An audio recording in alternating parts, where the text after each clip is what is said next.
Então, sons foneticamente semelhantes.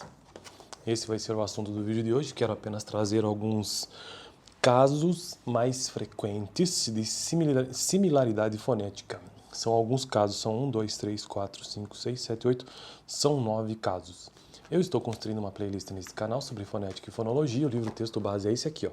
É um livro que está me ajudando a compreender, porque obviamente eu gravo esses vídeos em primeiro lugar para que eu mesmo possa relembrar ou então absorver algum tipo de conhecimento sobre fonética e fonologia.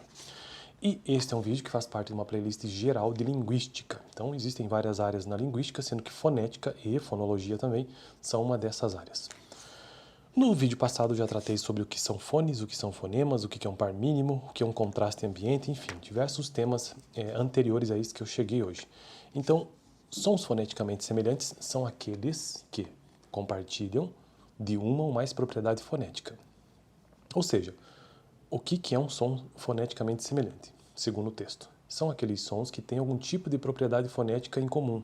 Então, às vezes, a maneira como esse som é produzido, o modo, a localização, se ele tem vibração, se ele não tem vibração. Então, quando o texto nos diz que existe uma propriedade fonética em comum, é isso. Então, esse é o primeiro passo aqui para se identificar um fonema, é encontrar sons foneticamente semelhantes. Sons foneticamente semelhantes são aqueles que compartilham de uma ou mais propriedades fonéticas. Beleza. Ponto 2. Um par de sons foneticamente semelhantes, um par, veja, não é apenas observando de modo geral diversos sons, não, são sons foneticamente semelhantes quando constituem no mínimo um par de sons foneticamente semelhantes constitui um par suspeito. Então veja que há uma progressão, né? Você quer identificar um fonema, então primeiro passo, identifica sons foneticamente semelhantes. Depois disso, identifica um par suspeito, aquele que realmente parece formar um fonema. Um par suspeito corresponde a um par de sons para os quais devemos buscar um exemplo de par mínimo.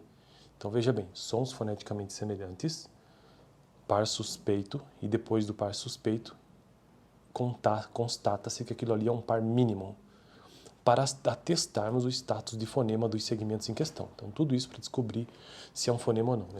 O que são fonemas? Sem consultar o texto aqui, mas fonemas são unidades da língua que eles têm significado dentro de uma cadeia sonora. É basicamente isso, e que existe distinção.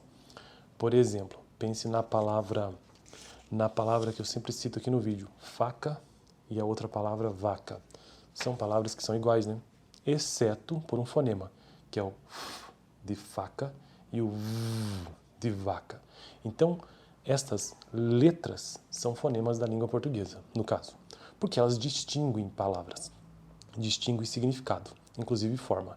Então fica vaca e vaca, palavras que são iguais, mas que têm significados e no mundo real são coisas diferentes, só porque existe um fonema específico ali que mostra essa diferença. São fonemas, né? O f e o v.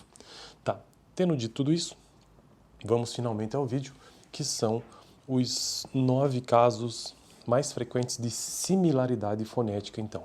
Estamos falando de similaridade, sons foneticamente semelhantes apenas. O primeiro deles, um som vozeado e seu correspondente. Eu não vou aqui explicar cada um deles, porque senão o vídeo vai ficar muito longo, eu quero apenas mencioná-los. Um som vozeado e seu correspondente desvozeado.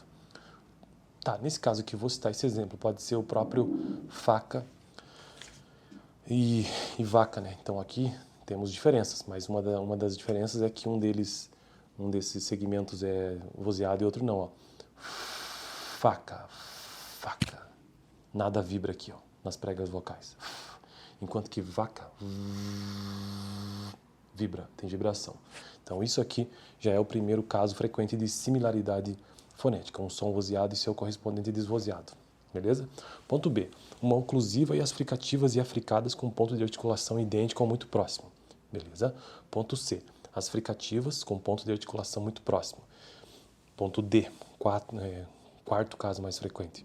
As nasais entre si. Quinto caso mais frequente, as laterais entre si. Sexto caso mais frequente, as vibrantes entre si. Sétimo caso mais frequente, as laterais, vibrantes e o TEP. E oitavo caso mais frequente, sons com propriedades articulatórias muito próximas.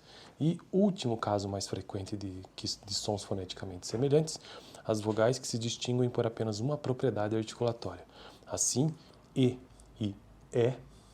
constituem um par suspeito, porque essas vogais diferem apenas quanto a uma propriedade articulatória, referente à altura, no caso, a altura da vogal. Por outro lado, I e U não representam pares suspeitos, uma vez que estes segmentos diferem quanto à anteriorização e posteriorização e arredondamento e não arredondamento. Não é exatamente a altura.